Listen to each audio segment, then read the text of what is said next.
বিসমিল্লাহির রহমানির রহিম। বিসমিল্লাহ কোচিং সেন্টার এর 10 মিনিট রানিং স্কুলে সবাইকে স্বাগতম। আজকে আমরা 23 নম্বর লেকচার। আমি আজকে দেখাবো এইচএসসি ফিন্যান্স ও ব্যাংকিংয়ের চ্যাপ্টার 6 এর দীর্ঘমেয়াদী অধ্যয়ন। আমরা এর আগের ক্লাসগুলোতে দেখেছিলাম বন্ডের কিভাবে বর্তমূল্য নির্ণয় করা হয়। আমরা জানি বন্ড তিনটা, একটা হলো কুপন বন্ড, একটা হলো কি আমার কুপন বন্ড,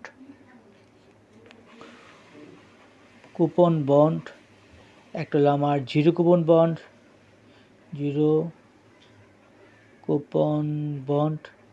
একটা হলো আমার অসীম বন্ড। আমরা এই তিনটা বন্ডের বর্তমূল্য বের করা শিখেছি। আমার গত ভিডিওগুলোতে আছে, আপনারা আমাদের পেজে গিয়ে বা ইউটিউবে গিয়ে সার্চ দিলে পাবেন ইনশাল্লাহ। আচ্ছা, তা আজকে আমরা দেখাবো ওই অধ্যায়েরই বন্ডের আয়ের হার নির্ণয় সূত্র হলো তিনটি। একটা চলতি আয়ের হার, একটা মেয়াদপূর্তি আয়ের হার, একটা হলো আমার কি তলব আয়ের হার অথবা কলের মাধ্যমে আয়ের হার, ওয়াইটিসি। আচ্ছা, এখন আমাদের চলতি আয়ের হার বা চলতি আয়ের বা সিওয়াই, এটা আমরা এই জিনিসটা কী, মানে এটা সংজ্ঞাটা কী?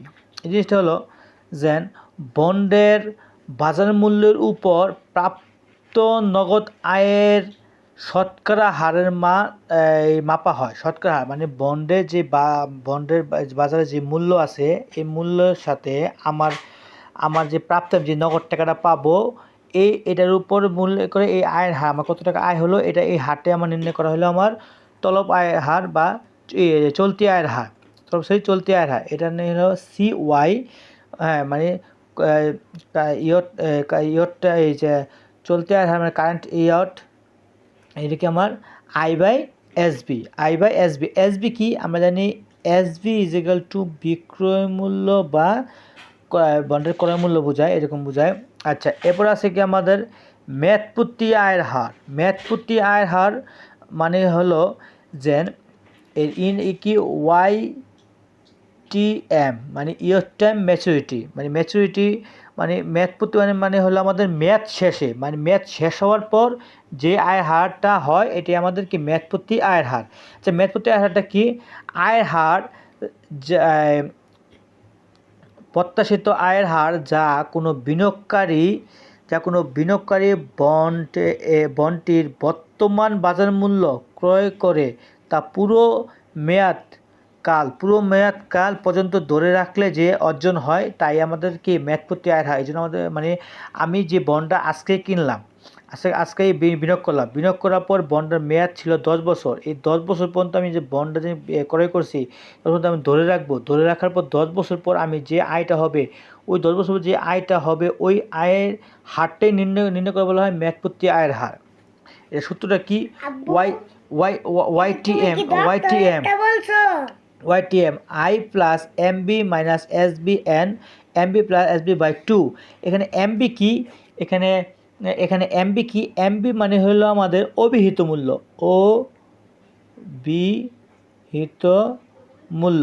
আর এসবি মানে আমরা জানি বিক্রয় মূল্য বা বন্ডের বা অনেক সময় মূল্য দেওয়া থাকে। আর এই টুটো হলো আমাদের সূত্রের 2। আর আই জানি আমরা, আই মানে কুপন সুদের পরিমাণ, কুপন সুদের পরিমাণ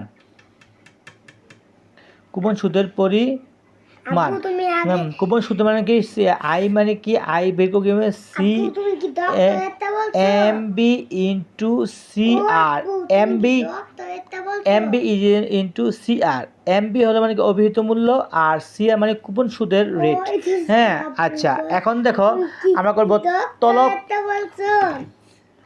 তলব করা আয়ের হার বা তলব আয়ের হার কি? আমাদের তলব আয়ের হার ওয়াইটিসি কি জিনিসটা কি? নির্দিষ্ট সময়ের আগে, মানে আমরা যখন ওই মেয়াদপূর্তি হার শিখেছি কি, যে পুরো মেয়াদ শেষ হওয়ার পর আমরা যে আয় হারটা পাবো ওইটা। আর এটা মেয়াদপূর্তি হার মানে হচ্ছে ওয়াইটিসি মানে হলো নির্দিষ্ট সময়ের আগে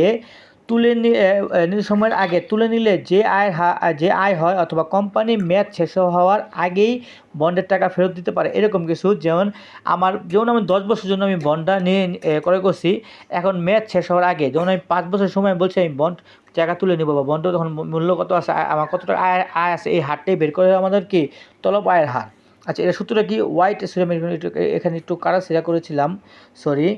ওয়াইটিসি equal to I plus CP minus SB by n, CP plus SB by n. CP এখানে কি? সিপি হলো আমাদের কারেন্ট প্রাইস মানে তলব মূল্য কত এটা।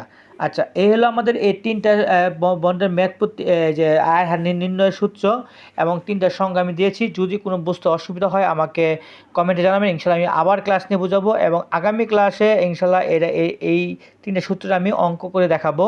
হ্যাঁ, সবার সঙ্গে থাকার জন্য ধন্যবাদ। হ্যাঁ, আসসালামু আলাইকুম, শুভরাত্রি, সবাই ভালো থাকবেন।